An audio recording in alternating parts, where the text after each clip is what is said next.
भाई साहब, केंद्र सरकार द्वारा 29 पुराने श्रम कानूनों की जगह लागू की गई 4 नई श्रम संहिताओं के विरोध में विभिन्न मजदूर संगठनों ने देशव्यापी हड़ताल का आह्वान किया।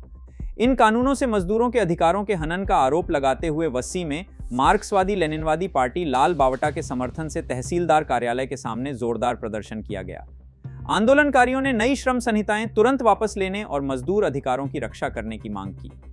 विरोध के दौरान सरकार के खिलाफ नारेबाजी की गई, जबकि कानून व्यवस्था बनाए रखने के लिए पुलिस बंदोबस्त तैनात रहा। शेतकऱ्यांच्या आणि कामगारांच्या विरोधात जे राज्य आणि केंद्र सरकारने नव्याने 4 कायदे आणल्यात, त्या कायद्याच्या विरोधात आज अखिल भारतीय संपाची हाक देण्यात आली होती आणि कामगारांच्या विरोधात जे 4 काळे कायदे आणलेत ते रद्द करण्यासाठी आज सबंध देशभरामध्ये कामगार आणि शेतकरी संपावर गेल्यात आणि त्या संपाला यशस्वी करण्यासाठी आज आमच्या लाल बावटा पक्षाने वसई तहसीलदार कार्यालयासमोर जोरदार निदर्शनं केली।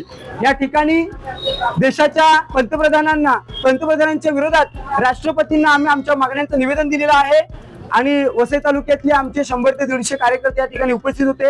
अतिशय शांततेने आमचं हे निदर्शन पार पडलेलं आहे आणि येत्या काही दिवसामध्ये जर या मागण्या आमच्या मान्य झाल्या नाहीत, नरेंद्र मोदीच्या सरकारने जर हे कायदे मागे घेतले नाहीत, तर मोठ्या प्रमाणात आंदोलन होईल।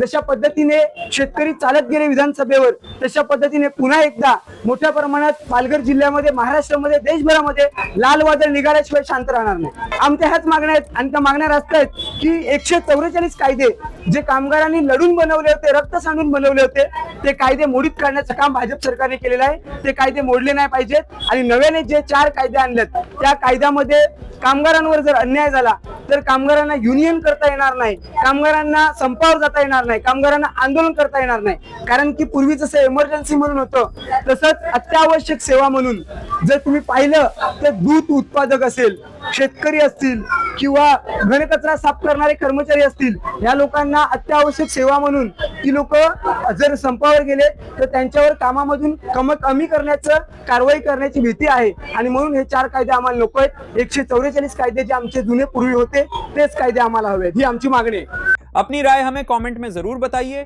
और हर लेटेस्ट खबर के लिए बने रहें thejurnalist.in के साथ।